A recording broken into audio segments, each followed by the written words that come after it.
আসসালামু আলাইকুম everyone, welcome back to my channel. আবারও চলে আসলাম নতুন একটা ভিন্ন রকমের রেসিপি নিয়ে। তবে আজকে আমি তৈরি করে দেখাবো সহজভাবে কিভাবে কাঁঠালের বিচির ভর্তা তৈরি করে। অনেক নতুন আপুরা এখনও জানে না কিভাবে কাঁঠালের বিচির ভর্তা তৈরি করতে হয়। তবে তোমাদের জন্য এই রেসিপিটা।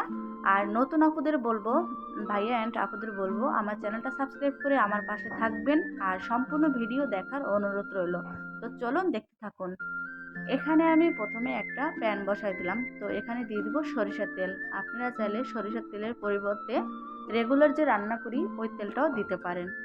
আর আমি অফ ক্যামেরায় কাঁঠালের বিচিগুলার খোসা ছাড়িয়ে নিয়েছি। আর আমার যতটুকু লাগবে আমি অতটুকুই কাঁঠালের বিচি নিয়েছি। আপনারা চাইলে এখানে বাড়িও নিতে পারেন। আর এই কাঁঠালের বিচিগুলো আপনারা চাইলে তেলে না ভেজে সিদ্ধ করে নিতে পারেন। একই টেস্ট আসবে এই ভর্তায়। আর কিভাবে কাঁঠালের বিচির ভর্তা খোসা ছাড়ায় সেই ভিডিও আছে আমার চ্যানেলে, আপনারা চাইলে দেখে আসতে পারেন। তো লো হিটে ঢাকনা দিয়ে ঢেকে তারপরে কাঁঠালের বিচিগুলো আমি একদম নরম করে নেব। দেখুন, দেখতে থাকুন ভিডিওটা সম্পূর্ণ, স্কিপ না করে। তো আমার কিন্তু কাঁঠালের বিচিগুলা এক অনেকটাই ভাজা শেষ। আর একটু ভেজে তারপরে এগুলো নামিয়ে নেব।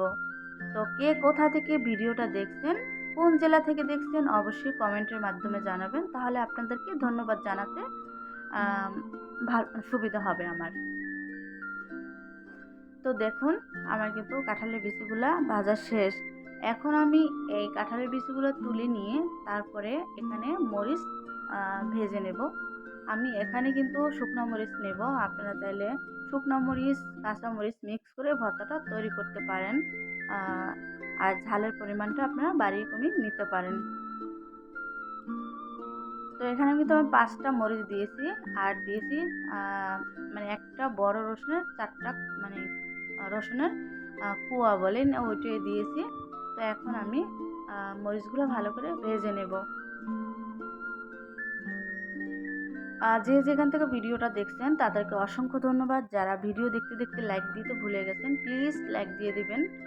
আর সম্পূর্ণ ভিডিও দেখে যদি আপনাদের কোনো অংশ একটু আমার ভিডিও ভালো লাগে তাহলে অবশ্যই একটু শেয়ার করে দিবেন সবার সাথে। আপনাদের একটা লাইক, একটা শেয়ারে আমাদের ভিডিও বানাতে খুবই আগ্রহী জাগে। তো আমার মরিচগুলো ভাজা শেষ। এখানে আমি এখন দিয়ে দেবো পেঁয়াজ কুচি। পেঁয়াজগুলো আমি একটু ব্রাউন কালার করে ভেজে নেব।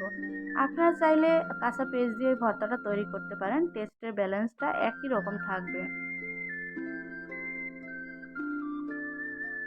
আমার চ্যানেলে বন্ধুরা সবসময় আমি সহজ রেসিপি দিয়ে থাকি। আপনারা চাইলে আমার চ্যানেলটা ভিজিট করতে পারেন। আশা করি আপনাদের বাজেট ফ্রেন্ডলি রেসিপিগুলো ভালো লাগবে। দেখুন, আমার পেজগুলো ভাজা শেষ। আর আমি সবসময় সহজ করে ভিডিও তুলে ধরার চেষ্টা করি আপনাদের মাঝে, যেন সবাই রেসিপিগুলো তৈরি করে মানে খেতে পারে পরিবার নিয়ে। তো এখানে আমি নিয়েছি পাটা। তো পাটায় আমি ভর্তাটা তৈরি করব। আপনারা চাইলে এই ভর্তাটা ব্লেন্ডারও করতে পারেন। তবে পাটায় যে স্বাদটা পাবেন সেটা কিন্তু ব্লেন্ডারে পাবেন না। এটা একদম পুরনো কথা, মা চাষিদের কথা। আর এই কাঁঠালের বিচিগুলো আমি শুধু পাটায় আমি গুঁড়ো করব, বাকিগুলো আমি নিজে হাতে তৈরি করব, পাটায় আর করব না।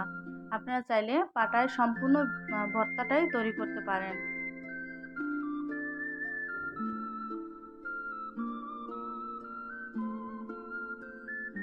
আপনারা আরও কি রেসিপি চান অবশ্যই কমেন্টে জানাবেন। আমি আপনাদের মানে কমেন্ট ধরে রেসিপি দেওয়ার চেষ্টা করব। তো এখানে কিন্তু আমার কাঁঠালের বিচিগুলো কিন্তু পাটায় গুঁড়ো করা শেষ। এবার আমি ওটাকে তুলে নিয়েছি। তো আমি এখানে আরেকটা প্লেটে নিয়েছি মরিচগুলো আমি তারপরে একটু টেস্ট অনুযায়ী লবণ দিয়ে তারপরে মরিচগুলো গুঁড়ো করে নেব।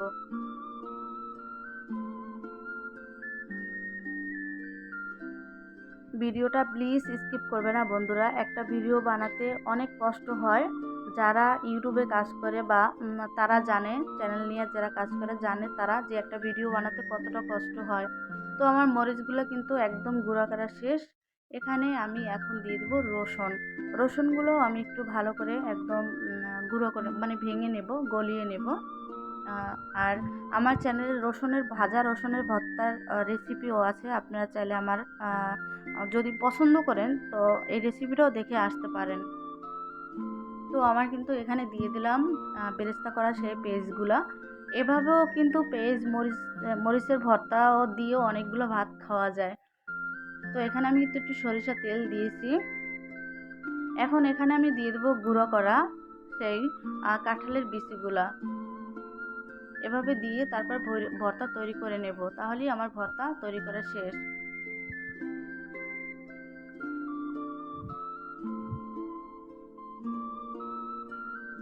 তো দেখুন, আর এখানে কাঁঠালের বিচিগুলা কিন্তু আমি একদম মিহি করি নাই, আধো ভাঙা আধো ভাঙা। এটাই খেতে ভালো লাগে, মানে এভাবে ভর্তাটা তৈরি করলেই ভালো লাগে, যে একটু আধো ভাঙা আধো ভাঙা থাকবে। আর এই ভর্তাটা কিন্তু আমরা যখন ছোটবেলা ছিলাম তখন ওই যে পানি ভাতের সাথে খেয়েছিলাম, অনেক ভালো লাগে। তবে গরম ভাত দিয়েও অনেক ভালো, গরম গরম ভাতের সাথে খুব ভালো লাগে। তো আমার ভর্তাটা কিন্তু তৈরি করা শেষ।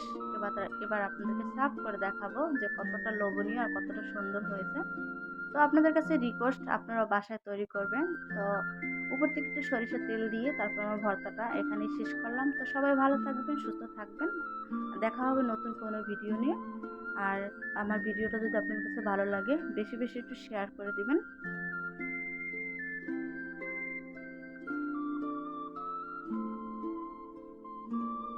অনেকটা লোভনীয়, আপনার রিকোয়েস্ট রইলো আপনারা বাসায় তৈরি করে নেবেন। এখন কাঁঠালের সিজন, কাঁঠালের ভর্তা বানিয়ে আর কাঁঠালের বিচি দিয়েও বিভিন্ন রেসিপি করা যায়। আল্লাহ হাফেজ।